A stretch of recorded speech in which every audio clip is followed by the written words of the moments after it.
Most of us know eating healthy is part of a healthful lifestyle, but where do we begin? The American Dietetic Association reminds us that eating healthy starts by focusing on the basics, nutrition from the ground up, focusing on dairy, fruits and vegetables, and whole grains in our diet. Today on It's About You, Katie Alexander, Family and Consumer Science Agent for Breckenridge County, gives us insights on how we can make small changes in our diet that will yield a lifetime of good health. Katie, based on your formal training in nutrition and your work with consumers, what are ways that you tell consumers that they can change their habits to eat more healthy? I just try to tell them to incorporate fruits and vegetables. I like to tell them, the more color on their plate, the better, and just some easy ways, they can incorporate, maybe add in some red and green peppers into a casserole or recipes that they already use instead of making them have to redo their whole meal and foods that they're used to. So the secret here is not so much thinking about big volumes, but how you can really increase or add more fruits and vegetables in foods that you already make. Right. Well, in addition to adding more fruits and vegetables in our diet, what are some other healthful foods that we can add to our diet? Well, let's start with the breads and grains. Are all whole wheat breads created equally?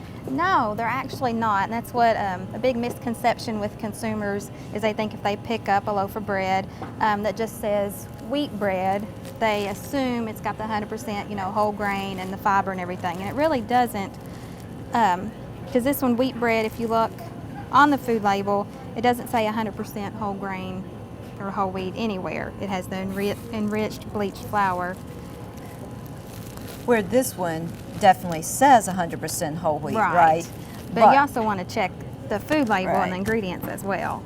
And the first ingredient on this is 100% whole wheat. Right, and it should be. If it's 100%, it should be the very first ingredient in there. So that's a good way to check it, because some people, do pick up just because it's wheat and it's brown. They think it's good for them. So, but if you definitely check the list of ingredients, be sure it says 100% whole wheat. Because this one will give you more fiber. More fiber, the grains that are better for you, and they're just better than this that just gives you basic flour. Well, Katie, you've talked about the importance of adding fruits and vegetables and whole grains in your diet. What about dairy?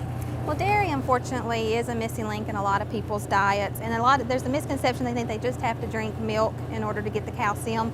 But yogurt has actually really come around this past year. It's something easy they can pick up, eat. There's flavors, and it's a great way they can still get their calcium besides just drinking milk. And are all milks created equal? No, milk. You have of course, your whole milk, and then you go down your 2%, 1% in your skim. And a lot of people don't want to drink skim because they think it's, lacking the nutrients and it's just watered down milk, which it's not. It still has all the calcium and the nutrients as whole milk. It just doesn't have all the fat that we don't need. So in other words, this is truly a beverage that can give a lot for the money and for the volume. Right. Katie, sometimes we hear to eat healthy, we need to shop around the outside of the grocery store. Is that always true? That's not always true. There are a lot of good sources. Of course, your fruits and vegetables and your dairy are around the outside of the store. But coming inside the aisles, there's a lot of good sources of your protein and your grains, such as your dried beans for your bean soup mix and your brown rice. Those are good sources of your grains and protein, of course. And then you've also got good sources of vegetables. Your canned vegetables, even your frozen fruits and vegetables are just as good, and maybe a little more cost effective, especially when fruits and vegetables aren't in season. Then you can go to the can and the frozen, so you can still get the nutrients and not pay as much. Sometimes consumers think that if fruits and vegetables are canned or frozen rather than fresh, they're not as nutritious.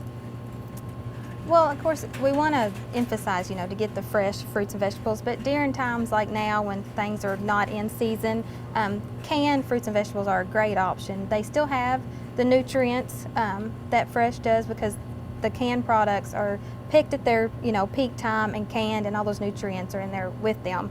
The only thing, if you need to watch sodium, since the canning process and everything, there might be a little more sodium added, so you might want to watch that. But they are still a good source when you can't get things in season.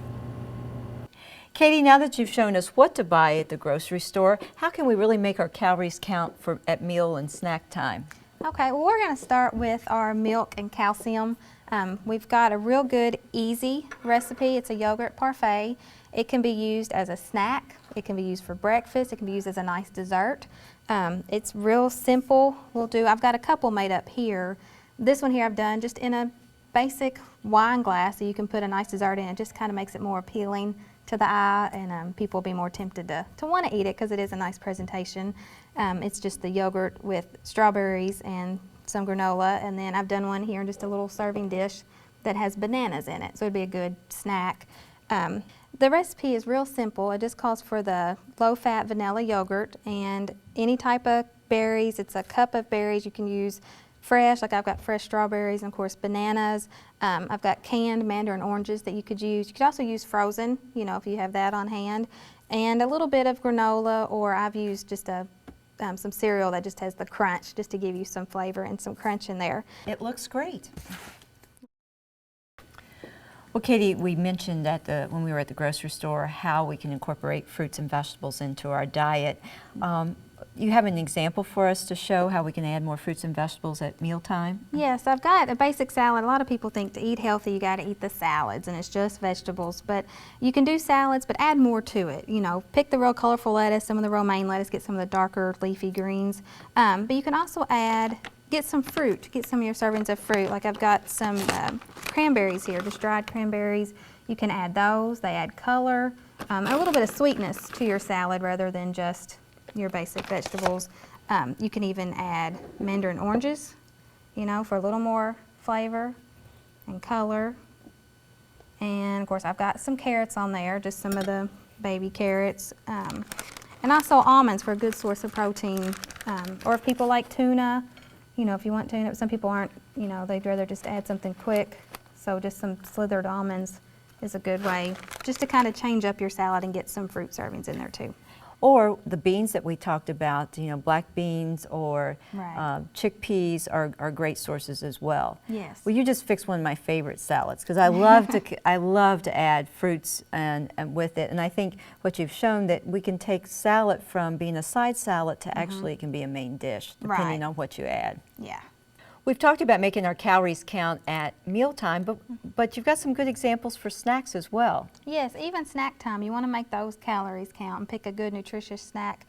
What I've got here is what's called a My Pyramid trail mix, because it's got something from every food group from the My Pyramid, which starts with the basic. I've got your Cheerios, your whole grain Cheerios.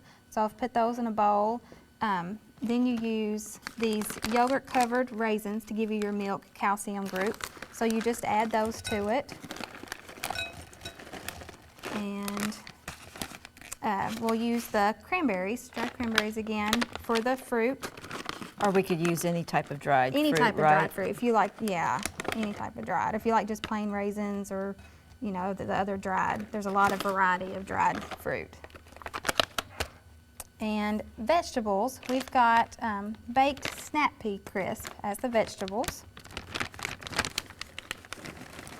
And you just add some of those. You make it as big or as little as you want. I probably needed a bigger bowl. And then the meat, you just use some beef jerky, which if you're gonna make this up ahead of time and let it sit overnight or something, you wanna wait and add this till you're ready to eat because it can kind of make it a little soggy. But it's a good, get your meat group in there. I've just kind of taken some and torn it into just tear it into little chunks. That way it's not, you don't get such big pieces. But and you just mix all that up and you have a good trail mix to take on the go. Thanks, Katie, for showing us how we really can eat healthy and make our calories count. For more information on eating healthy, contact your local Cooperative Extension office.